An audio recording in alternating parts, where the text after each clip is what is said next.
5 minute 10 minute dedicated physical activity करनी ही चाहिए। ज्यादा कर सकते तो अच्छी बात है। अगर इन चीजों को सहज रूप से आप लाएंगे, एग्जाम के तनाव के बीच सब कुछ इधर करेंगे वो नहीं करेंगे तो नहीं चलेगा। संतुलित करिए, आपको बहुत फायदा होगा। धन्यवाद।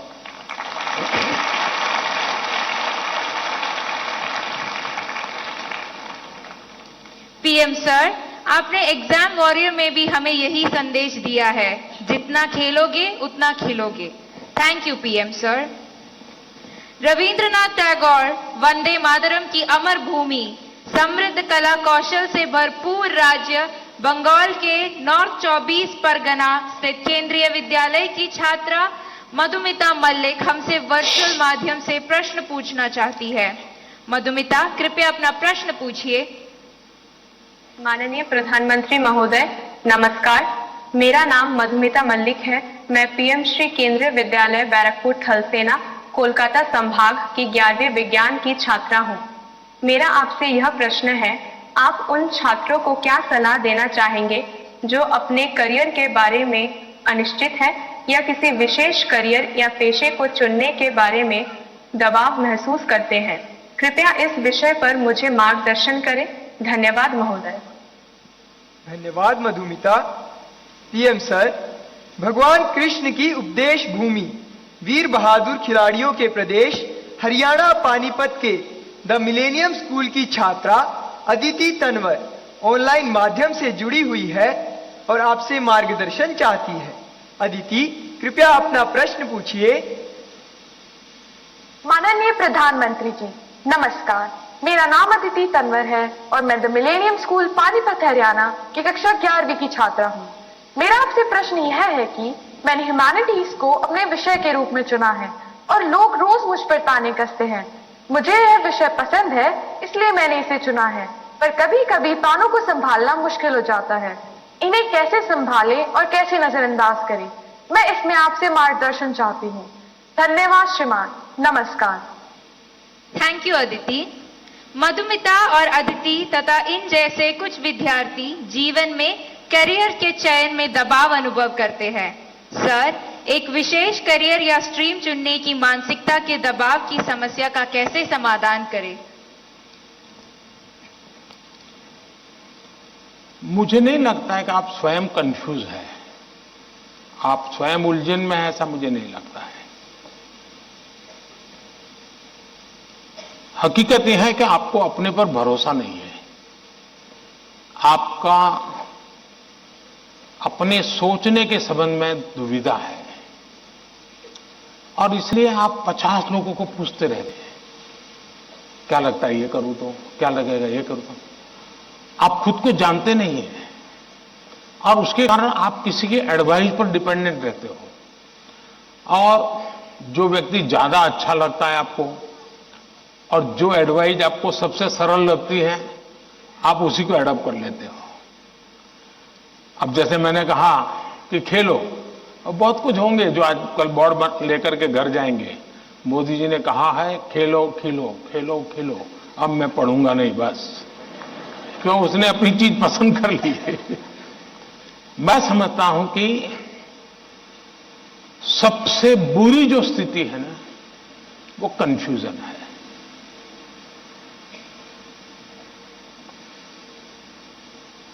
अनिर्णायकता है।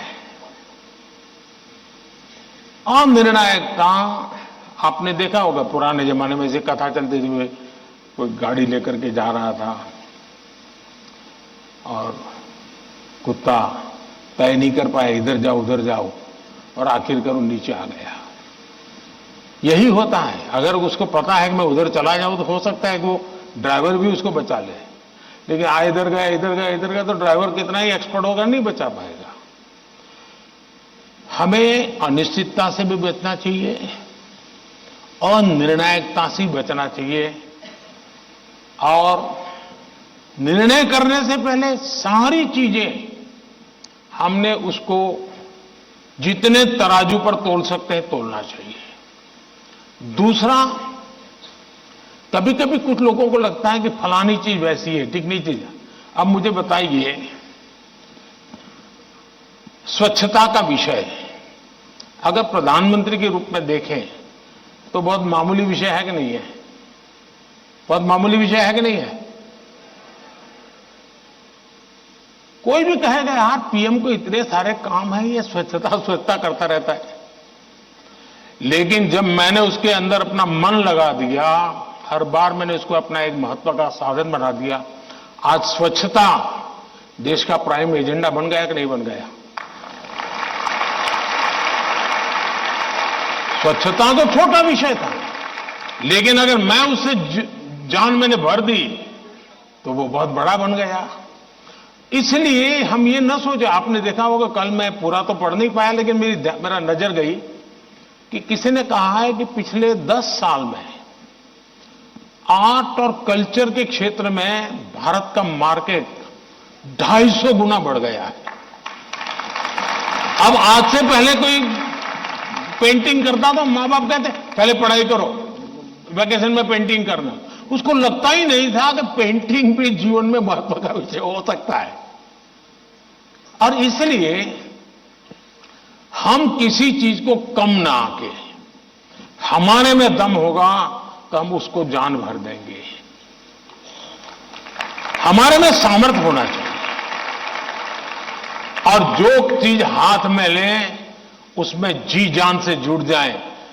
हम आधे अधूरे, यार उसने ये लिया मैं ये लेता तो शायद अच्छा होता, उसने ये लिया मैं ये लेता तो अच्छा होता, ये उलझन आपको बहुत संकटों में डाल सकती है। दूसरा विषय है कि आज नेशनल एजुकेशन पॉलिसी ने आपके लिए बहुत सुविधा कर दी है। आप एक क्षेत्र में बढ़ रहे हैं, लेकिन आपको कहा मन कर गया चलो एक और ट्रायल करना है, तो आप शिफ्ट कर सकते हैं, आपकी राह बदल सकते हैं। आपको किसी पर बंधे रहने की जरूरत नहीं है, आप अपने आप प्रगति कर सकते हैं। और इसलिए अब शिक्षा में भी बहुत, आज मैं भी एग्जीबिशन देख रहा था, मैं देख रहा था कि बच्चों की प्रतिभा जिस प्रकार से प्रकट हुई है, प्रभाव करने वाली है।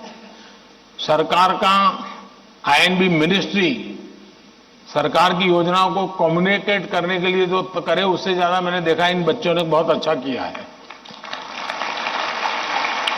नारी शक्ति का महत्व इतने बढ़िया तरीके से रखा है।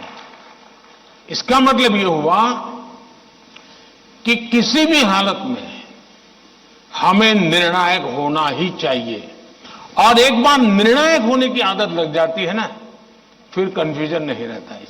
वरना तो आपने देखा होगा कि कभी हम रेस्टोरेंट में चले जाएं परिवार के साथ, आप याद कीजिए, आप, मुझे तो वो मौका नहीं मिलता है लेकिन आपको मिलता होगा। रेस्टोरेंट में जाते होंगे, पहले आप सोचते होंगे मैं ये मंगवाऊंगा, फिर बगल वाले टेबल पे कुछ देखते हैं तो कहता है नहीं ये नहीं, ये मंगवाऊंगा। फिर वो बैरा जो है कुछ और ट्रे में लेके जाकर दिखता है मुझे, यार ये कुछ और है, नहीं नहीं ये क्या है भाई, ये है, अच्छा मेरे वो 2 कैंसल, ये ले आओ। अब उसका कभी पेट ही नहीं भरेगा जी, उसको कभी संतोष नहीं होगा, और जिस डिश आएगी तो उसको लगेगा यार इसके बजाय वो पहले वाला ले लिया होता तो अच्छा होता। जो लोग रेस्टोरेंट के डाइनिंग टेबल पर निर्णय नहीं कर पाते हैं, वो कभी रेस्टोरेंट का या खाने का आनंद नहीं ले सकते हैं। आपको निर्णायक बनना पड़ता है।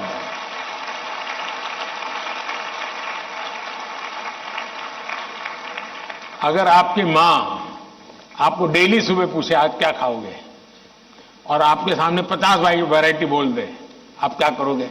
घूम फिर करके आ जाओगे, रोज खाते हो वहीं पर आके खड़े हो जाओगे। मैं समझता हूं कि हमें आदत डालनी चाहिए कि हम निर्णायक बने। निर्णय लेने से पहले 50 चीजों को हम बारीकियां देखें, उसके प्लस माइनस पॉइंट देखें, प्लस माइनस पॉइंट के लिए किसी से पूछें, लेकिन उसके बाद हम निर्णायक बने। और इसलिए कंफ्यूजन किसी भी हालत में आप किसी के लिए अच्छा नहीं है। अनिर्णायकता और खराब होती है, और उसमें से हमने बाहर आना चाहिए। Thank you.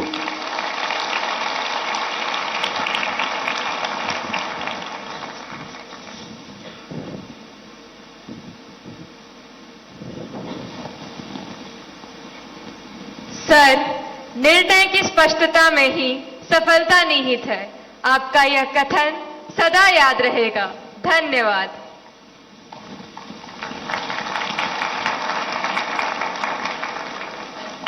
शांत समुद्र तट, चित्रमय गलियां और सांस्कृतिक विभिन्नताओं के लिए प्रसिद्ध नगर पुडुचेरी के गवर्नमेंट हायर सेकेंडरी स्कूल सदरापट की छात्रा दीवश्री हमारे बीच इस सभागार में मौजूद हैं और अपना प्रश्न पूछना चाहती हैं। दीवश्री, कृपया अपना प्रश्न पूछिए। Namaste, Vanakkam, Honorable Prime Minister, sir. Vanakkam Vanakkam. My name is Deepasri. I'm coming from Government Higher Secondary School, Sedrapat, Puducherry. My question is, how can we build our trust in parents that we are working hard? Thank you, sir. धन्यवाद दीवश्री। प्रधानमंत्री जी, हम माता पिता को कैसे विश्वास दिलाएं कि हम मेहनत कर रहे हैं, इस विषय पर दीवश्री आपसे मार्गदर्शन चाहती हैं।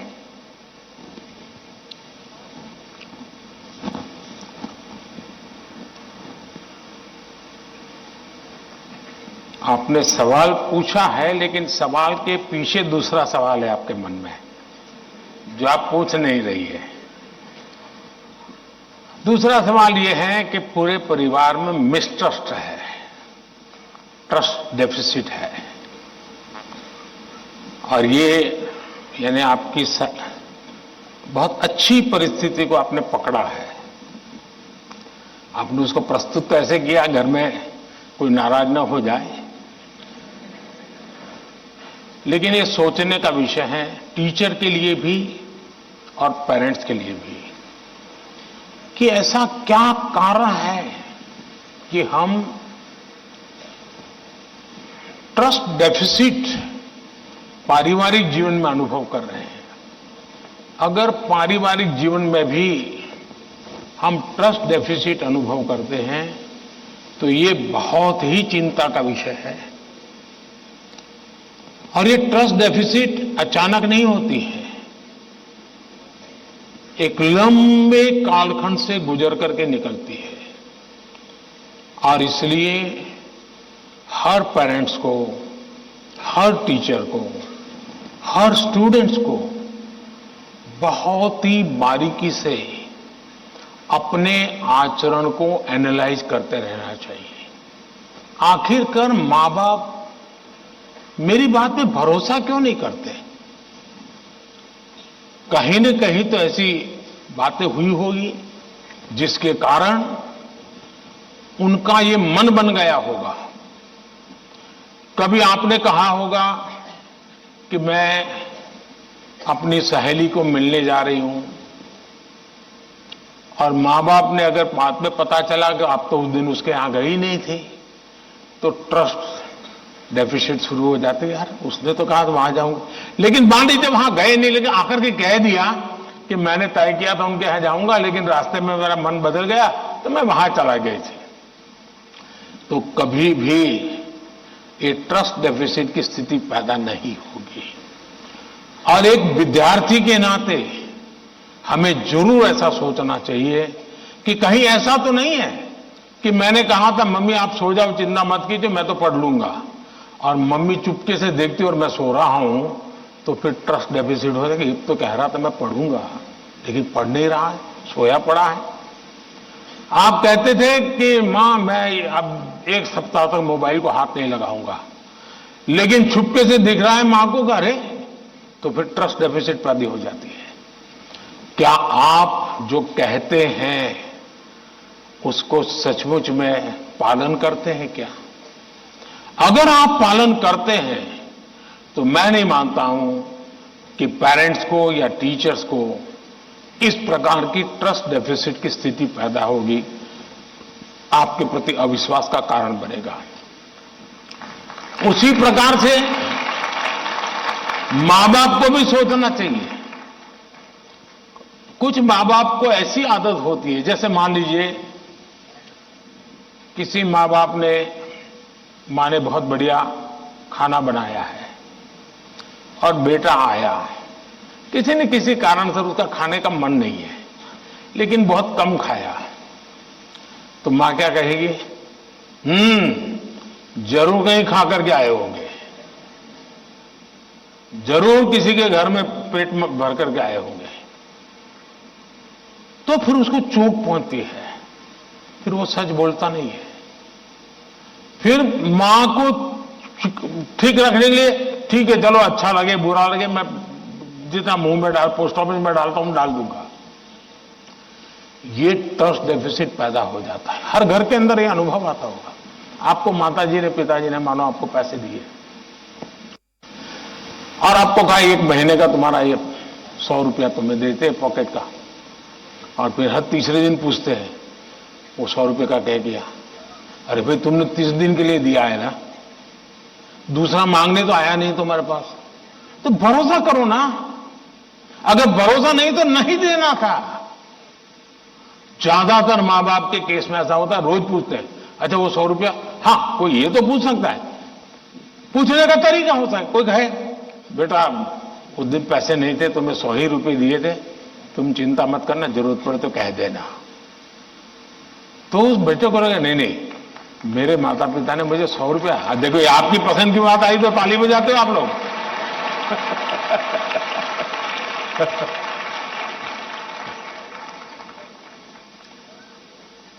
अगर वही सवाल ये पूछते 100 का क्या किया, इसके बजाय कह दे, तो बेटा कहेगा ना मां बिल्कुल नहीं, मेरे पास पैसे हैं, सफिशिएंट है। यानी हमारा एक दूसरे के बीच बात करने का तरीका कैसा है, ये चीजें सामान्य जीवन में जो अनुभव आती हैं वो फिर धीरे धीरे एजुकेशन सिस्टम के साथ रोजमर्रा की हमारी अपेक्षाएं होती है, उसके टकराव में कन्वर्ट हो जाती है।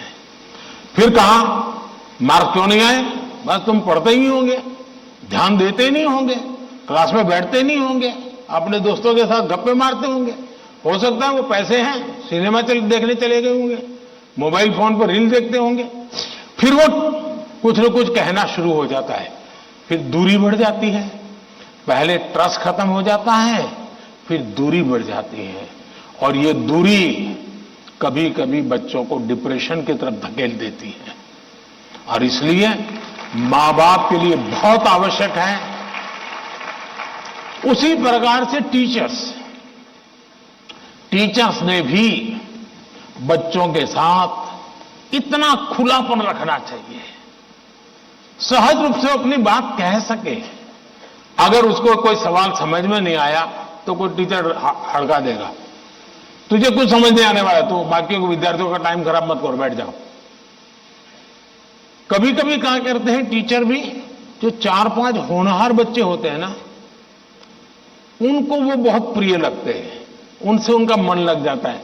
बाकी क्लास में 20 बच्चे हैं 30 बच्चे हैं, वो जाने उनका नसीब जाने, ये 2-4 में अपना मन लगा देते हैं, सब चीजें वाहवाही उन्हीं की करते रहते हैं, वही रिजल्ट देकर गए। अब आप उसको कितना आगे ले जा पाते हो तो अलग बात है, लेकिन बाकी जो है वहां से नीचे गिरा देते हैं।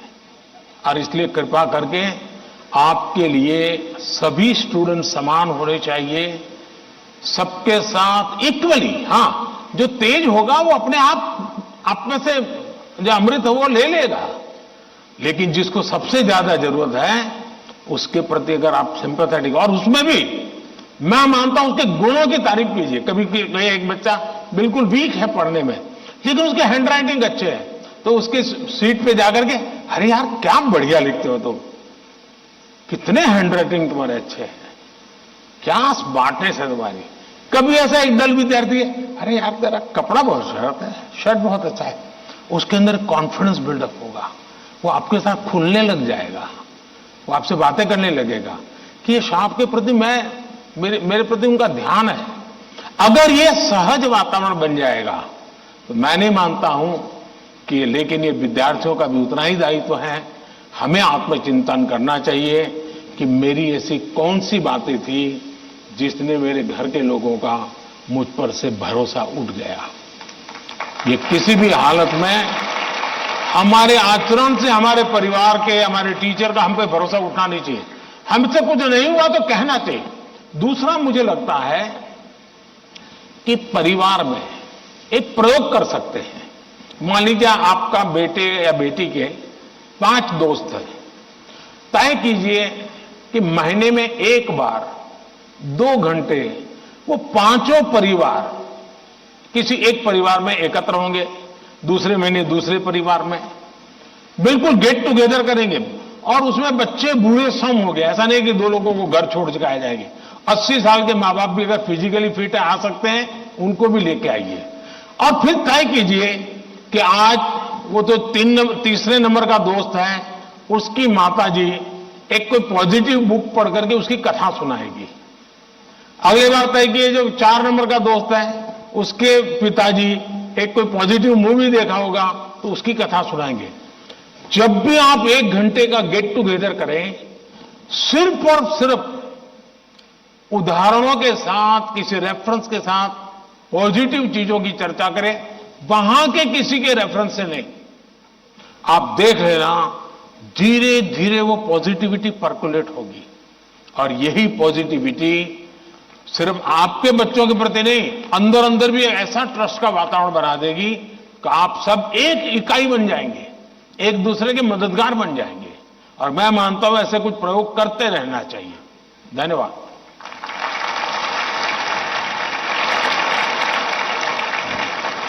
पीएम सर, परिवार में विश्वास महत्वपूर्ण है। आपका यह संदेश हमारे घरों में खुशियां लाएगा।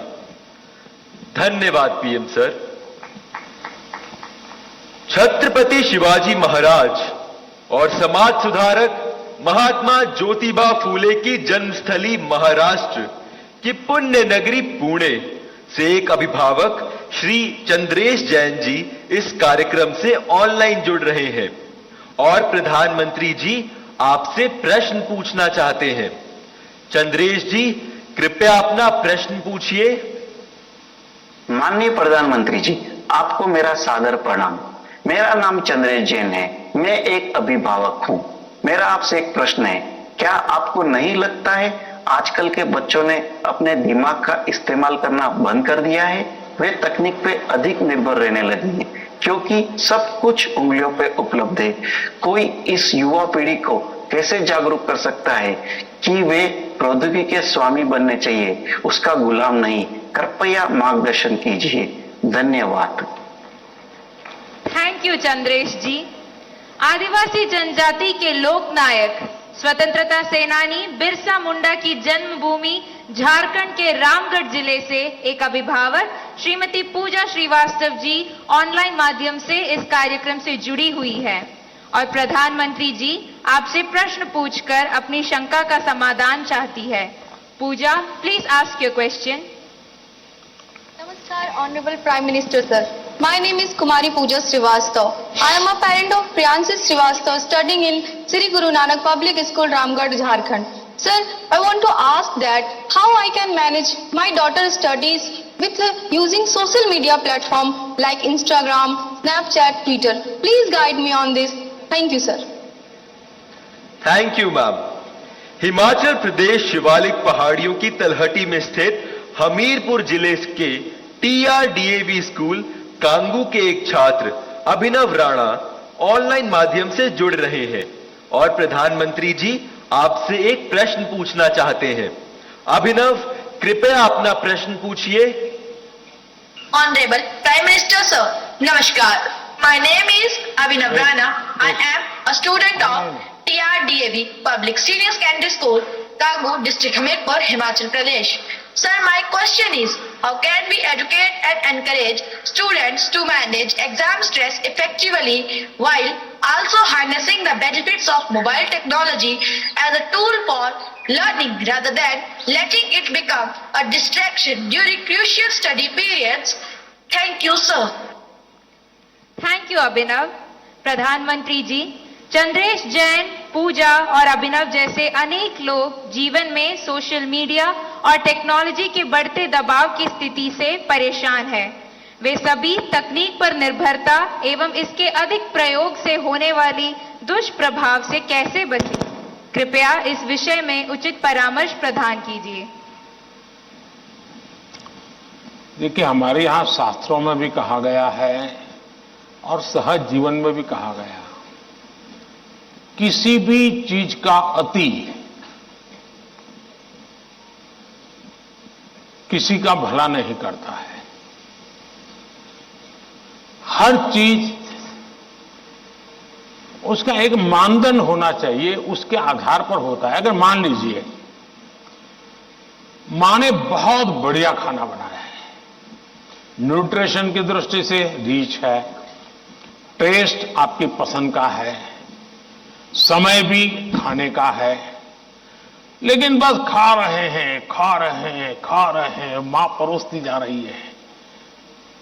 क्या ये संभव है? क्या संभव है? क्या कभी कभी तो आप मां को कहो, नहीं मां बस बहुत हो गया, अब नहीं खा सकता हूं, करते कि नहीं करते हो? अपनी प्रिय खाना था, हर प्रकार से न्यूट्रिशन वैल्यू वाला था, वो समय भी ऐसा था, खाने का वक्त था, फिर भी एक स्टेज आ जाता है जब वो खाना आपके लिए तकलीफ कर सकता है, वोमिटिंग करवाएगा, हेल्थ खराब कर देगा। आपका कितना ही प्रिय खाना, आपको रुकना पड़ेगा। रुकना पड़ता कि नहीं रुकना पड़ता? वैसे ही मोबाइल के ऊपर कितना ही प्रिय चीजें, कितनी ही चीजें आती हो, लेकिन कुछ तो समय तय करना पड़ेगा। अगर आप, मैंने देखा है आजकल बहुत से लोगों को जब भी देखो लगे पड़े हैं। आपने देखा होगा, मेरे हाथ में कभी, बहुत रेयर केस में कभी मोबाइल फोन मेरे हाथ में होता है, क्योंकि मुझे मालूम है कि मेरे समय का मुझे सर्वाधिक उपयोग क्या करना है। जबकि मैं ये भी मानता हूं कि इंफॉर्मेशन के लिए मेरे लिए एक बहुत आवश्यक साधन भी है, लेकिन उसका कैसे उपयोग करना, कितना करना, इसका मुझे विवेक होना चाहिए। और ये दोनों जो पेरेंट्स की चिंता है, वो इन दो की नहीं है, हर पेरेंट्स की चिंता है। शायद ही कोई अपवाद होगा। जो मां बाप खुद भी दिन भर मोबाइल में अटके रहते होंगे ना, वो भी चाहते होंगे कि बेटा इससे बचे। और आपने देखा होगा, सबसे बड़ी बात, आपके जीवन को बहुत कुंठित कर देता है जी। अगर आप परिवार में देखोगे तो घर के 4 लोग 4 कोने में बैठे हैं और एक दूसरे को मैसेज फॉरवर्ड करते हैं, उठ करके मोबाइल नहीं दिखाते कि देख मैंने ये आया तुम देखो। क्यों? सीक्रेसी। ये इसके कारण एक बहुत बड़ा अविश्वास पैदा करने में ये भी एक साधन बन गया आजकल। अगर मां ने मोबाइल फोन को हाथ लगा दिया, बस आ गया घर में तूफान। तुम कौन होती है मेरे मोबाइल को हाथ लगाने वाली? यही हो जाता है। मैं समझता हूं कि परिवार में कुछ नियम होने, जैसे खाना खाते समय डाइनिंग टेबल पर कोई इलेक्ट्रॉनिक गैजेट नहीं होगा, मतलब नहीं होगा। सब लोग खाना खाते समय गप्पे मारेंगे, बातें करेंगे, खाना खाएंगे। ये हम डिसिप्लिन फॉलो कर सकते हैं। घर के अंदर, मैंने पहले भी कहा है या दोबारा कहता हूं, नो गैजेट जोन, कि भाई ये कमरे में कोई गैजेट की एंट्री नहीं, हम बैठेंगे, बातें करेंगे, गप्पे मारेंगे। परिवार के अंदर वो ऊष्मा का वातावरण उसके लिए जरूरी है। तीसरा, हम हमारे खुद के लिए भी अब टेक्नोलॉजी से हम बच नहीं सकते हैं। टेक्नोलॉजी को बोझ नहीं मानना चाहिए, टेक्नोलॉजी से दूर भागना नहीं चाहिए, लेकिन उसका सही उपयोग सीखना उतना ही अनिवार्य है। अगर आप टेक्नोलॉजी से परिचित हैं, आपके माता पिता को पूरा नॉलेज नहीं है, सबसे पहला आपका काम है, आज मोबाइल पर क्या क्या अवेलेबल है उनसे चर्चा कीजिए, उनको एजुकेट कीजिए और उनको विश्वास में लीजिए कि देखिए मैथ्स में मुझे ये चीजें यहां मिलती हैं, केमिस्ट्री में मुझे ये मिलती हैं, हिस्ट्री में ये मिलती है, और मैं इसको देखता हूं, आप भी देखिए। तो वो भी थोड़ी रुचि लेंगे। वरना क्या होगा, हर बार उनको लगता होगा कि मोबाइल मतलब ये दोस्तों के साथ चिपका हुआ है, मोबाइल मतलब रील देख रहा है, अगर उसको पता चले कि भाई इसमें ये पार्ट है, इसका मतलब ये नहीं कि माँ बाप को मूर्ख बनाने के लिए बढ़िया चीज दिखा दे और फिर दूसरा करे, ऐसा नहीं हो सकता है। हमने पूरे परिवार में पता होना चाहिए क्या चल रहा है। हमारे मोबाइल फोन का लॉक करने का जो नंबर होता है वो परिवार के सबको अगर पता हो तो क्या नुकसान होगा। परिवार के हर सदस्य को हर एक मोबाइल का अगर इतनी ट्रांसपेरेंसी आ जाए, आप काफी बुराइयों से बच जाएंगे, काफी बुराइयों से बच जाएंगे। कि भाई हर किसी को हर एक भले मोबाइल अलग होगा लेकिन उसका जो कोड वर्ड है उसको मालूम है, तो ये भला हो जाएगा। दूसरा, आप भी अपना स्क्रीन टाइम को मॉनिटर करने वाले जो एप्स होते हैं उसको डाउनलोड करके रखिए। वो बताएगा भाई आपका स्क्रीन टाइम आज इतना हो गया, आपने यहां इतना टाइम गंवाया है, आपने इतना टाइम, वो आप स्क्रीन पर ही आपको मैसेज देता है, वो आपको अलर्ट देता है। जितने ज्यादा ऐसे अलर्ट के टूल्स हैं हमने अपने गैजेट्स के साथ जोड़ के रखना चाहिए ताकि हमें भी पता चले, हाँ यार ज्यादा हो गया, अब मुझे रुकना चाहिए। कम से कम वो हमें अलर्ट करता है। एट द सेम टाइम उसकी पॉजिटिव उपयोग कैसे कर सकते हैं।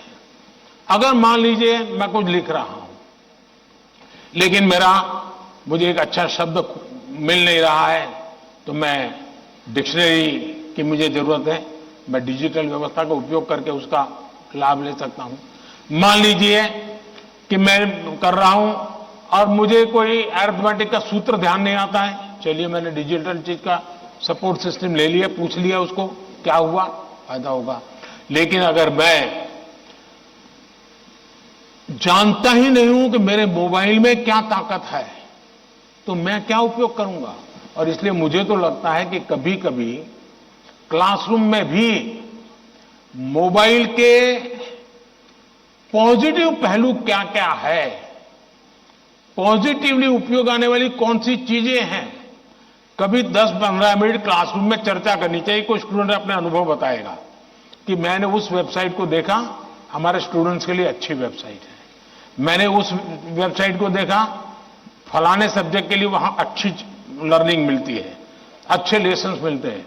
मान लीजिए टूर जा रही है कहीं पर, टूर प्रोग्राम हमारे पास है और बच्चे जा रहे हैं कि चलो भाई हम जैसलमेर जा रहे हैं, सबको कहा जाए जरा ऑनलाइन जाओ भाई, जैसलमेर का पूरा प्रोजेक्ट रिपोर्ट बनाओ, तो उसका पॉजिटिव उपयोग करने की आदत डालनी चाहिए।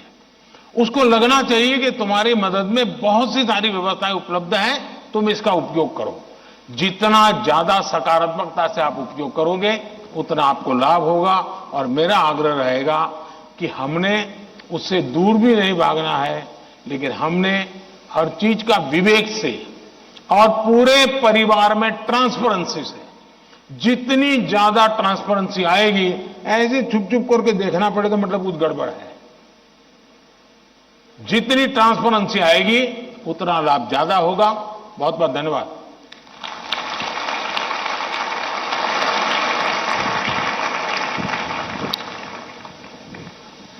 पीएम सर, सफलता के लिए जीवन में संतुलन बहुत महत्वपूर्ण है। यह मंत्र हमें सही राह पर अग्रसर करेगा। धन्यवाद।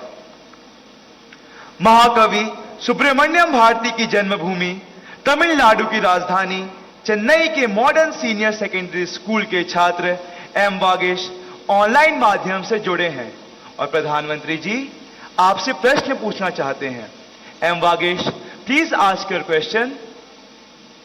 Honorable Prime Minister Sir, Namaste. My name is M. Vagesh. I am student of Modern Senior Secondary School, Nanganallur, Chennai.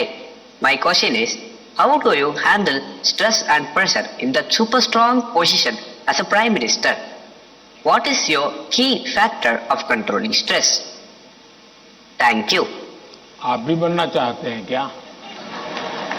तैयारी कर रहे हो क्या? धन्यवाद एम वागेश। आज की इस परिचर्चा का अंतिम प्रश्न देवभूमि उत्तराखंड, जो अपनी प्राकृतिक सुषमा के लिए प्रसिद्ध है, उधम सिंह नगर स्थित डायनेस्टी मॉडर्न गुरुकुल एकेडमी की छात्रा स्नेहा त्यागी ऑनलाइन माध्यम से जुड़ी हैं और प्रधानमंत्री जी से प्रश्न पूछना चाहती हैं। स्नेहा, कृपया अपना प्रश्न पूछिए। दिव्य है, अतुल्य है, अदम्य साहस का परिचय है आप। युगों युगों के निर्माता, अद्भुत भारत का भविष्य है आप। देवभूमि उत्तराखंड से आदरणीय प्रधानमंत्री मोदी जी को मेरा चरण स्पर्श प्रणाम। मेरा नाम स्नेहा त्यागी है। मैं डायनेस्टी मॉडर्न गुरुकुल अकादमी सिंह फार्म खटीमा, उधम सिंह नगर की कक्षा 7 की छात्रा हूँ। आदरणीय प्रधानमंत्री जी से मेरा प्रश्न है कि हम आपकी तरह सकारात्मक कैसे हो सकते हैं। धन्यवाद श्रीमान। थैंक्स स्नेहा। प्रधानमंत्री जी, आप अपने बिजी लाइफ में प्रेशर को कैसे हैंडल करते हैं और इतना प्रेशर होने पर भी हमेशा सकारात्मक कैसे रह पाते हैं? आप यह सब कैसे कर पाते हैं? कृपया अपनी सकारात्मक ऊर्जा का रहस्य हमसे साझा करें। प्रधानमंत्री जी।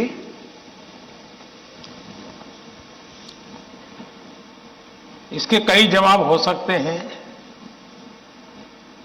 एक तो मुझे अच्छा लगा कि आपको पता है कि प्रधानमंत्री को कितना प्रेशर झेलना पड़ता है।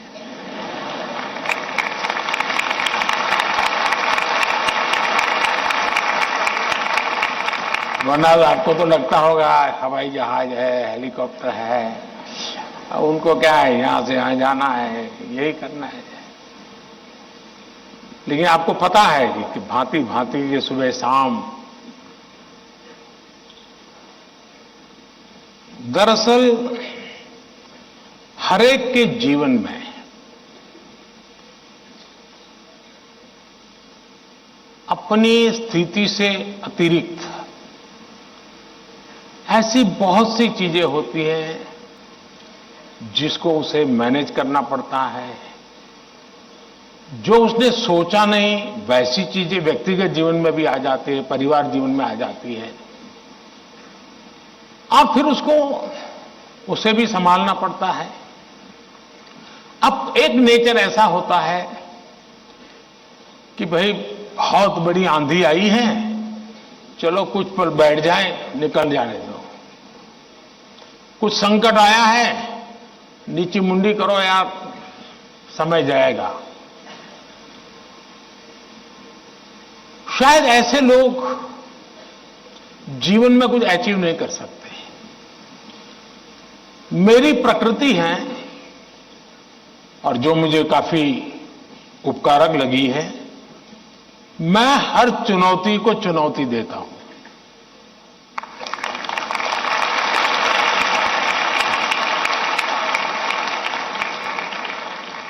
चुनौती जाएगी, स्थितियां सुधर जाएगी, इसकी प्रतीक्षा करते हुए मैं सोया नहीं रहता और उसके कारण मुझे नया नया सीखने को मिलता है। हर परिस्थिति को हैंडल करने का नया तरीका, नए प्रयोग, नई स्ट्रेटेजी, ये इवॉल्व करने का सहज मेरी विधा, मेरा अपना विकास होता जाता है। दूसरा, मेरे भीतर एक बहुत बड़ा कॉन्फिडेंस है।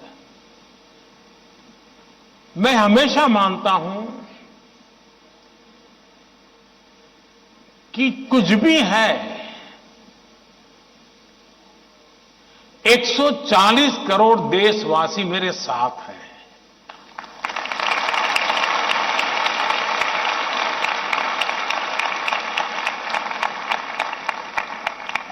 अगर 100 मिलियन चुनौतियां हैं तो बिलियंस ऑफ बिलियन समाधान भी है।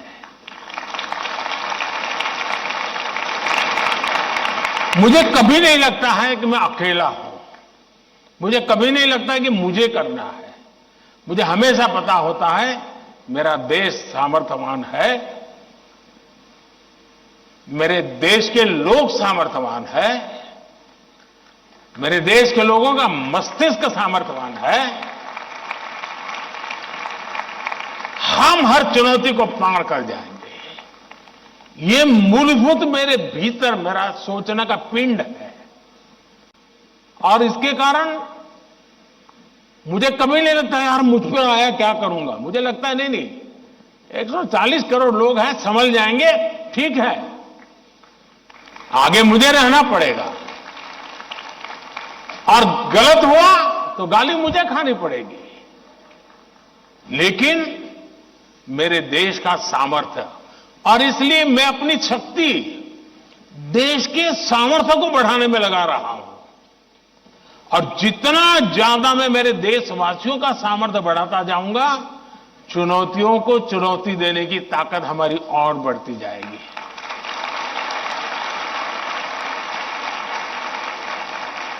अब हिंदुस्तान की हर सरकार को गरीबी के संकट से जूझना पड़ा है। हमारे देश में संकट है ही है, लेकिन मैं डर करके बैठ नहीं गया, मैंने उसका रास्ता खोजा और मैंने कहा, सोचा कि सरकार होती कौन है जो गरीबी हटाएगी। गरीबी तो तब हटेगी जब मेरा हर गरीब तय करेगा कि अब मुझे गरीबी को परास्त करना है। अब वो सपने ही देखेगा तो होगा कि नहीं होगा, तो मेरी जिम्मेवारी बनती है कि मैं उसके सपने को पूरा करने के लिए सामर्थ्यवान बनाऊं, उसको पक्का घर दे दूं, उसको टॉयलेट दे दूं, उसको शिक्षा की व्यवस्था दे दूं, उसको आयुष्मान योजना का लाभ दे दूं, उसके घर से नल पहुंचा दूं। अगर मैं ये चीजों से जिसको रोजमर्रा की जिंदगी से उसको जूझना पड़ता है, अगर मैं उससे उसको मुक्ति दिला देता हूं, उसको एम्पावर करता जाता हूं, तो वो भी मानेगा अब गरीबी गई, अब मैं उसको मारूंगा। और आप देखिए, इस मेरे 10 साल के कार्यकाल में देश में 25 करोड़ लोग गरीबी से बाहर आए हैं। अब यही चीज और लोग भी तो जैसे बिताया मैं भी बिता देता, और इसलिए मेरी कोशिश रहती है कि हम देश की शक्ति पर, देश के संसाधनों पर भरोसा करें। जब हम इन सारी चीजों को देखते हैं तो कभी हम अपने आप को अकेला महसूस नहीं करते। जी मैं क्या करूं, मैं कैसे करूं, अरे मैं तो एक चाय बेचने वाला इंसान, क्या करूंगा, ऐसे नहीं सोच सकता हूं। जी मुझे पूरा भरोसा होना चाहिए, और इसलिए पहली बात है कि आप जिनके लिए कर रहे हैं उन पर आपका अपार भरोसा।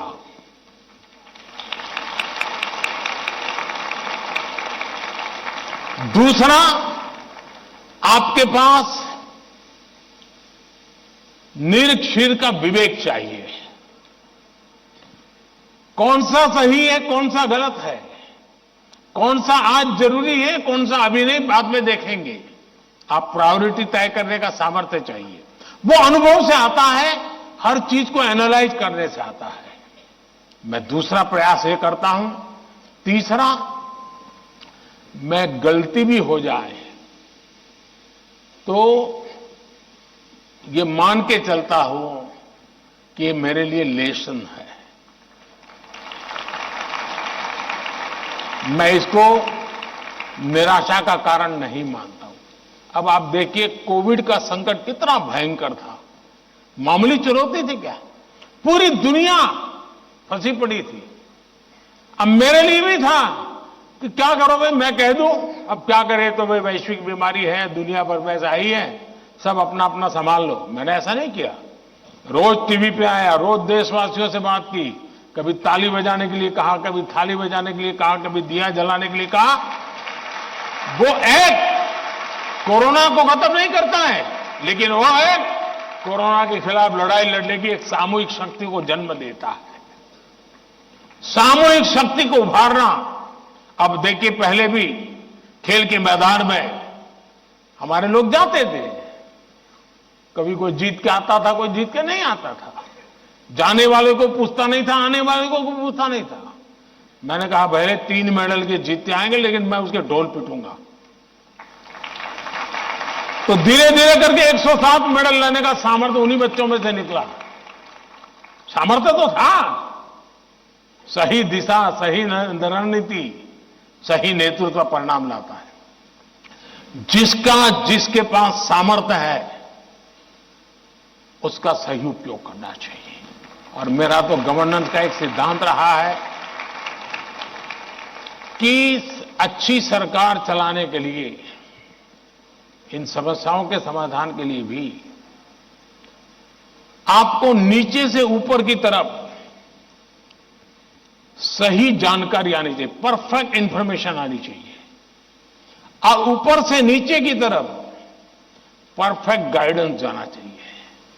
अगर ये टू वे चैनल परफेक्ट रही, उसका कम्युनिकेशन, उसकी व्यवस्थाएं, उसके प्रोटोकॉल उसको ठीक से किया तो आप चीजों को संभाल सकते हैं। कोरोना एक बहुत बड़ा उदाहरण है, और इसलिए मैं मानता हूं कि हम निराश होने का कोई कारण ही नहीं होता है जीवन में। और अगर एक बार मन में तय कर लिया कि निराश होना ही नहीं है, तो फिर सिवाय पॉजिटिविटी कुछ आता ही नहीं है। और मेरे यहां निराशा के सारे दरवाजे बंद है, कोई कोना भी, एक छोटी खिड़की भी मैंने खुली नहीं रखी है कि निराशा वहां से घुस जाए। और आपने कभी देखा होगा, मैं रोता बैठता नहीं हूं जी, पता नहीं क्या होगा, वो हमारे साथ आएगा कि नहीं आएगा, वो हमसे भिड़ जाएगा क्या। अरे होता रहता है जी, हम किस चीज के लिए हैं। और इसलिए मैं मानता हूं कि जीवन में आत्मविश्वास से भरे हुए और अपने लक्ष्य के विषय में, और दूसरी बात है, जब कोई निजी स्वार्थ नहीं होता है, खुद के लिए कुछ करना तय होता है, तो निर्णयों में कभी भी दुविधा पैदा नहीं होती है। और वो एक बहुत बड़ी अमानत मेरे पास है।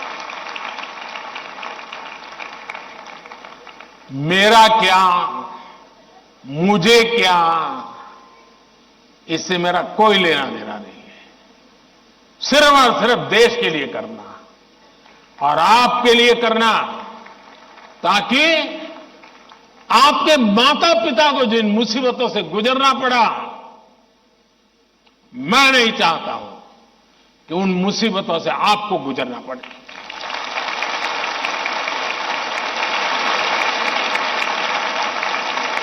हमें ऐसा देश बना करके देना है दोस्तों, ताकि आपके भावी पीढ़ी को भी, आपके संतानों को भी लगे कि हम ऐसे देश के अंदर और पूरी तरह खिल सकते हैं, अपना सामर्थ्य दिखा सकते हैं।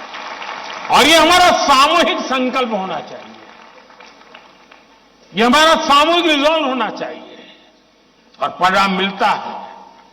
और इसलिए साथियों, जीवन में पॉजिटिव थिंकिंग की बहुत बड़ी ताकत होती है। बुरी सी बुरी चीज में भी पॉजिटिव देखा जा सकता है, उसको हमने देखना चाहिए। धन्यवाद जी।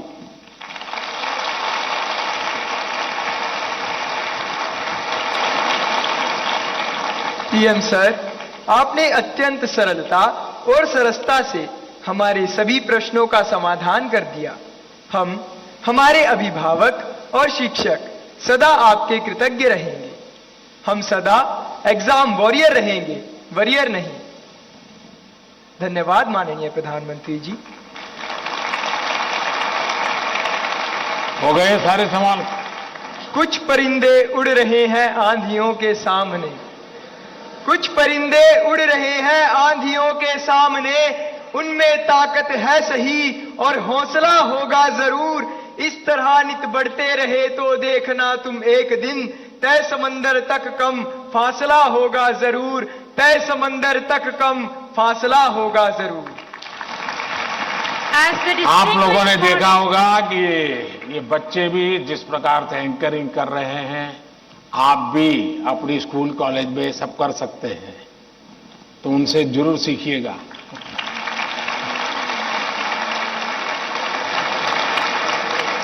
As the distinguished morning of Pariksha Pe Charcha 2024 concludes, we extend our sincere gratitude to Honorable Prime Minister Shri Narendra Modi ji for his wise counsel and inspirational touch. Today, Prime Minister Sir has exemplified the attributes of teaching as identified in the book Nannul. His suggestions have resonated and ignited the spirits of myriad of students, teachers and parents across our nation. Thank you once again, PM sir. चलिए साथियों, आप सबका भी बहुत बहुत धन्यवाद और मैं आशा करता हूं कि आप इसी उमंग उत्साह के साथ आपके परिवार को भी विश्वास देंगे, खुद भी आत्मविश्वास से भरे हुए और अच्छे परिणाम और जीवन में जो चाहा है उसके लिए जीने की आदत बनेगी और आप जो चाहते हैं वो परिणाम आपको प्राप्त होगा। मेरी आप सबको बहुत बहुत शुभकामनाएं हैं। धन्यवाद। आइए, चलिए।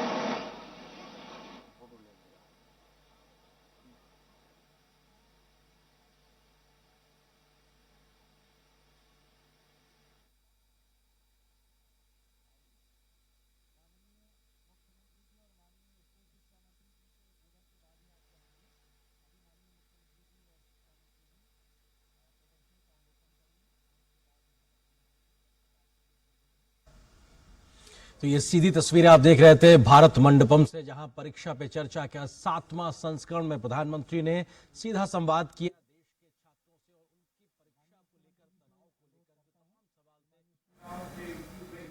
तो परीक्षा पे चर्चा कार्यक्रम आप देख रहे थे। लेंगे छोटा सा एक ब्रेक।